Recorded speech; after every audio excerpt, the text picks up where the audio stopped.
Can you believe it?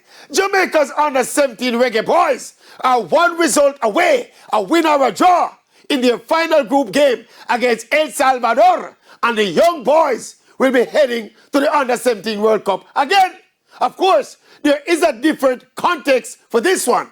Obviously, with developmental considerations, a total of 8 teams from CONCACAF will qualify for this expanded under-17 World Cup.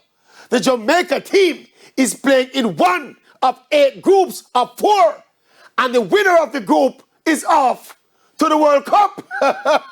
Now, in any age group, men or women, in any region, that must be the easiest passage ever created for World Cup qualification. We don't want to put the young boys under too much pressure going into that final game. So we won't say we should qualify or we must qualify. We simply and sincerely hope the young boys can execute and get that result, not just to qualify for the World Cup, but possibly to change their entire lives. Yes. Not great, not great.